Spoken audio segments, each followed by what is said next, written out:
me one thing many people may not know about you. Let's see, what could that possibly be? Probably that as much as I am on all the time, because I'm a party person, when I'm off, I like to be completely off. And that means the Uggs, the sweats, the hair in a ponytail, and the book. And that's off the record. Yeah, exactly.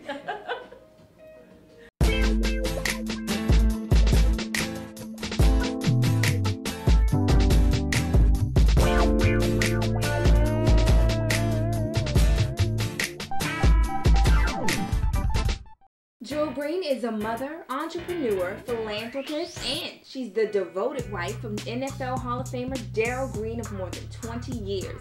This fashionista truly does it all. She's the founder of Posh Couture and Posh Girl events. She's responsible for jump-starting the careers of countless up-and-coming fashion designers in the Washington area and beyond.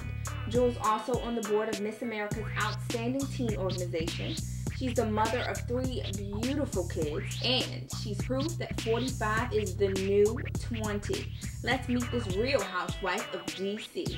Okay, thank you so much for having us in your home again. Oh, thanks for coming. Oh, I'm so excited to be here. We're here with Mrs. Jewell Green, and let's see, where does the list begin? I mean, you're a mom, you're an entrepreneur, you're a philanthropist, you're everything. It's fun. I think that's the great part about a woman. You have so many facets you can try at different junctions of your life, all different things, and just kind of achieve everything before it's all said and done. So have fun with it. So I'm from DC. Where are you from? I'm from Northwest DC. Really? Yes. Oh gosh, were you always into fashion? I was telling somebody just the other day that I think that as children, especially, I mean, I'm 45, so as a kid, it was very, you saw the role models in their dress, not just in their demeanor, but you also could look at a woman and go, wow, that's how a woman should look. And we've moved away from that today, so that's kind of how I got to do what I do. But, as an elementary school kid, I had a 6th grade teacher that was just amazing looking every day. And I think about her even now. It's amazing, and I thought, that's what women need to go back to, and just bask in their femininity and have a good time with it. Yeah, exactly. Well, let's get into the juicy stuff just a little bit. So, who's your husband, ma'am? My husband's Jewell Green. He is, I think they call him Mr. Redskin here, because it's been so long. He was seems like the beginning and end of the team for our era. So, 20 years here. So, and that was a good thing too. It was fun. It was fun. Where'd you guys meet? We actually met shopping. I was at Bloomingdale's in Tyson's Corner on a Christmas Eve. We met. I was with one of my brothers, and we were shopping, and he came up and he was talking about his first Christmas away from home. He was a little sad, and he and my brother kind of connected. 2 weeks later, he was at my mom's for dinner. We went out to, I always laugh at people, so our first date was the George Michael show. He was actually on the show because we were going to the playoffs, and he said, come with me and sit through that, and then we'll go to dinner. So that's what I did, and it was hilarious that, what a first date. But 6 months later, we were engaged. And so Jewell Green got game, huh? Yes, he did. It was hilarious. I said, it was meant to be. Wow, so 6 months later. Yeah, 6 months later we were engaged, and about 8 months later we were married. So we celebrated our 25th anniversary last March, and it's been a good time. Wow. So let me ask you, what's the secret to a prosperous marriage? I think it's friendship. It's trust and integrity.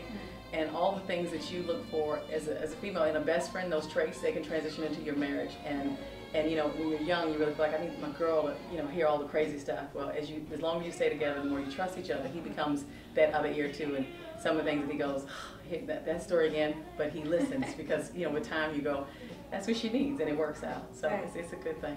So as far as kids, how many kids do you have? We have 3 kids. 3 kids. They are finally all up and in college. I have a sophomore in college, a senior at UVA, and a daughter that's is her first year law school in New Orleans. So it's an exciting time right now. And it seems like a handful. How do you juggle all of this? I don't know. It's funny. I think we always have had a lot of fun with the kids, and I don't know. We get excited about every new thing, and that's a fun thing. So it's good. It's good. Okay. So tell me a little bit about Posh Couture.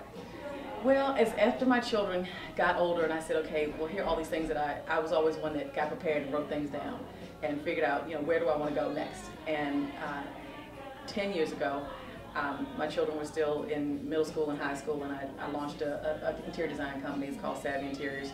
And I worked with that for a while, and then transitioned into clothing because it was really my first love. But interior design was a more accepted, I think, or a traditional job in the fashion industry. When you talk about fabrics and textiles and just the things you love about what's beautiful, it was easy to do houses. But then after I did that for a while, I thought, this is no personality. I got way too much personality to deal with sofas all day. And I did a lot of corporate people that they weren't there. They just go, here's a check, make it fabulous. So I see them at the beginning, I see them at the end. I thought, oh, there's got to be more to it than this. I want to see a woman smile and go, I like that, and I feel good in this outfit. So I transitioned over to Posh Couture. Okay, so where did the Posh Girl events come in? After I did Posh Couture for about 5 years, I said I need then to fold in the philanthropy side, and I want events. I want women to go, if I come in and I don't see an outfit that's perfect for me, how else can I embrace a woman? And it was through events, having a party or having a trip or something that could really get women together and talk about things that were great, no cattiness, and just everybody celebrating who they are and sharing information about what they do.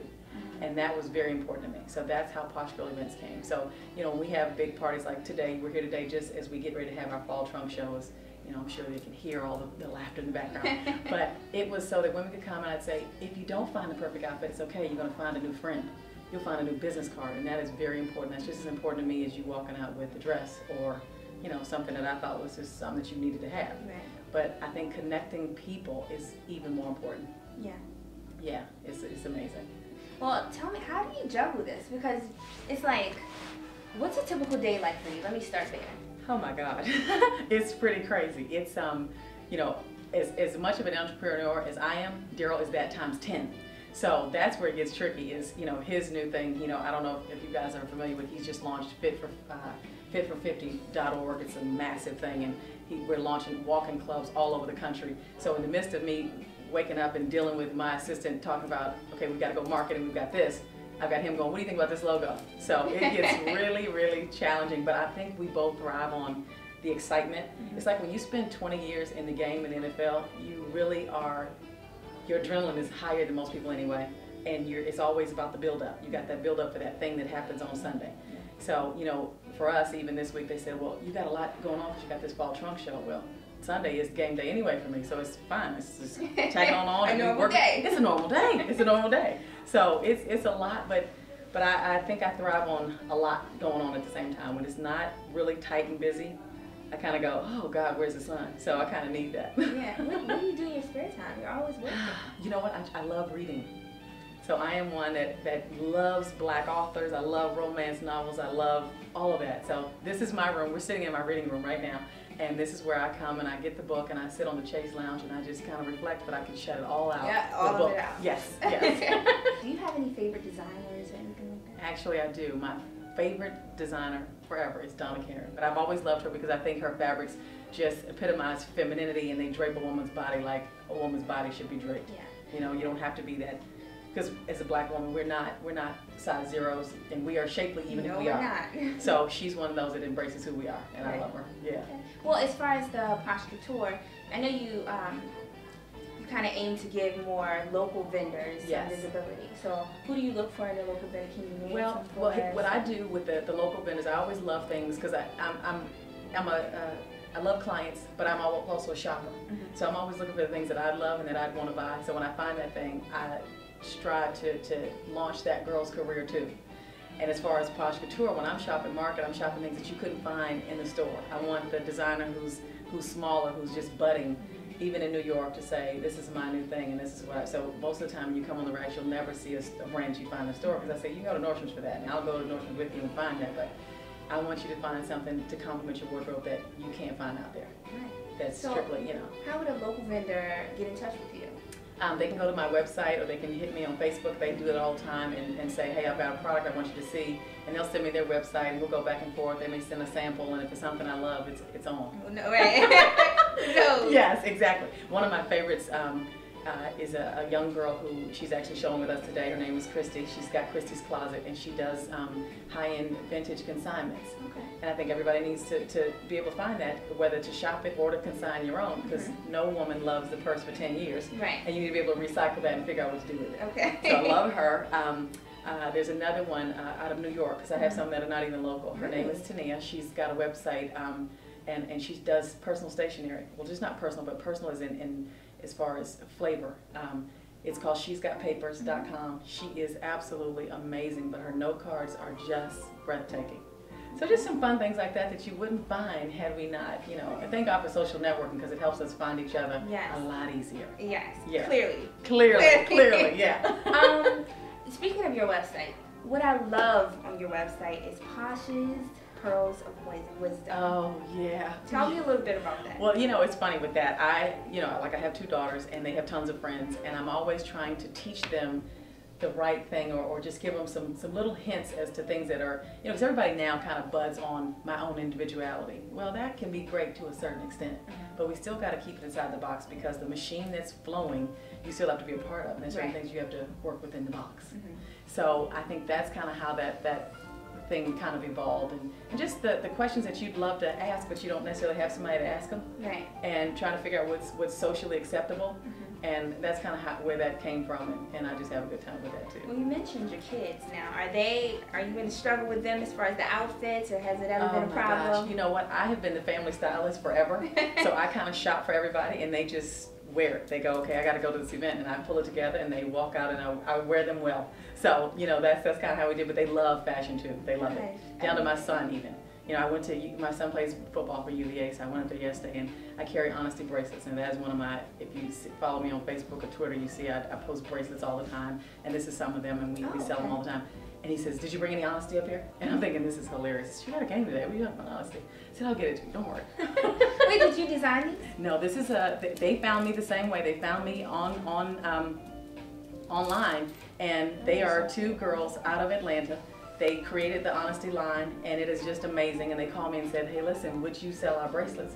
Would you let us in your world, and can we have parties at the Super Bowl, and what can we do? Can we collaborate? And I said, absolutely. So every time I have a show, I feature them. What motivates you? Why do this? I am very passionate about fashion, probably more than, that is my hobby. That's what I love. I mean, if I'm not reading a book, I am definitely reading a Vogue, whether it's local, or if it's the UK, if it's Paris, it's everybody. I mean, it's my entertainment. So I like that, and I really like educating women on how to be, and it's not just about the color coordination, but really setting the tone for who you are, because I believe your outfit and your look is your resume. It's the beginning to how people perceive you and what they're willing to let you sell them. Okay. You give somebody a resume, but when they walk in, you've said the opening statement, and now it's up to you to back it up.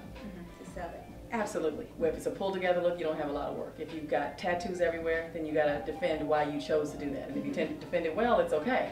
But if you can't, then we've got to start all over again. So it's little things like that, but I just really want women to understand that, and people period, but young girls, adults, whoever needs it. Right. Yeah. That's great. That's what we do.